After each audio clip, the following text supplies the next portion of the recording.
हमारे साथ बात करने के लिए हैं राष्ट्रीय कार्यकारिणी सदस्य खुशबू सुंदर जी। खुशबू जी, केसीआर एक बार फिर से प्रधानमंत्री नरेंद्र मोदी को रिसीव करने नहीं जा रहे हैं। क्या ये एक आपको लगता नहीं कि बहुत ओछी राजनीति? बहुत ही, आपने कह दिया कि बहुत ओछी, बहुत छोटी सोच है उनकी कि ये जो प्रोटोकॉल हमें कहता है कि प्रधानमंत्री को लेने के लिए मुख्यमंत्री का जाना जरूरी है, और ये पहली बार नहीं तीसरी बार ये कर रहे हैं। तो जिस तरह से वो प्रधानमंत्री को नीचे दिखाना चाहते हैं या कहना चाहते हैं कि मैं प्रधानमंत्री से ऊपर हूं, तो मैं उनको इतना ही समझाना चाहूंगी कि आप तेलंगाना के आगे जाएंगे तो लोग आपको जानते तक नहीं है, लेकिन दुनिया भर में आज मोदी कहें तो लोग पहचानते हैं, कहते हैं oh he is the prime minister of India, और globally one of the most strongest and powerful leaders में से मोदी जी आज माने जाते हैं।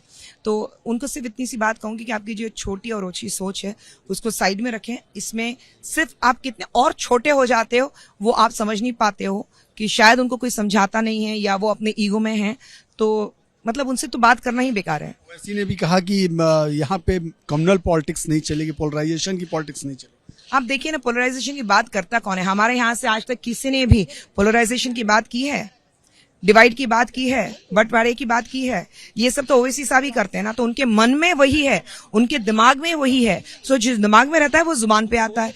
तो आप खुद डिवाइड की बात करते हैं, आप खुद पोलराइजेशन की बात करते हैं, क्योंकि आप खुद करना चाहते हैं। ये हिंदू मुस्लिम का जो भेदभाव है वो आप क्रिएट करना चाहते हैं। मैं मुसलमान हूं, मैंने कहीं ये डिवाइड नहीं देखा, आप क्यों ये डिवाइड लाना चाहते हो? अगर ये डिवाइड मोदी जी लाना चाहते होते तो उनके जो भाई बहन है, हमारे जो भाई बहन है, तो मुसलमानों के लिए कोई स्कीम्स नहीं है? जितनी भी स्कीम्स आती हैं उसके ऊपर ये दावा लगाते हैं कि ये मुसलमानों के लिए नहीं है, सिर्फ हिंदुओं के लिए है।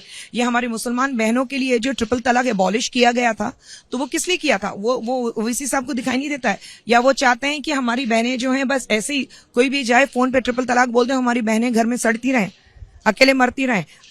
वो चाहते हैं ओवैसी साहब? थोड़ा सोचना पड़ेगा उनको। जी, हैदराबाद की सड़कों में भाजपा के पोस्टर बैनर फाड़े गए, इसे कितना सही मानती हैं आप?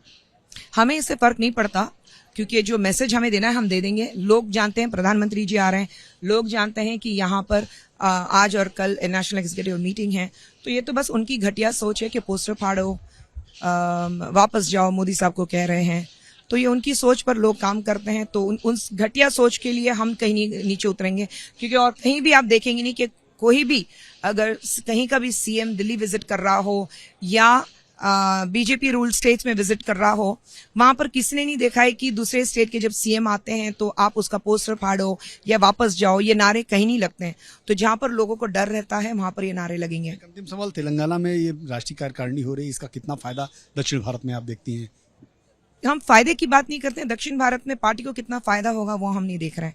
ये एक मीटिंग यहाँ रखनी थी, दक्षिण भारत में हमें रखनी थी, हैदराबाद हमने चूज किया है। यहाँ पे बहुत सारी मीटिंग्स हैं, हम बहुत सारी बातें करने वाले हैं। अगले इलेक्शंस में हम क्या करने वाले हैं, लोगों के लिए और क्या अच्छे अच्छे स्कीम्स ला सकते हैं, उसके बारे में हम बात करने वाले हैं, ना कि हम कैसे गवर्नमेंट फॉर्म करें उसकी डिस्कशन होने वाली है। खुशबू सुंदर थी, साफ तौर पे कह रहे हैं कि ये कुछ ही राजनीति है। भाजपा रूल्ड स्टेट में कभी भी किसी का अपमान नहीं होता, लेकिन इस तरह बात करके, इस तरह का काम करके केसीआर क्या दिखाना चाहते हैं? कैमरामैन कपिल मिश्रा के साथ नीरज पांडे, एबीपी न्यूज, हैदराबाद।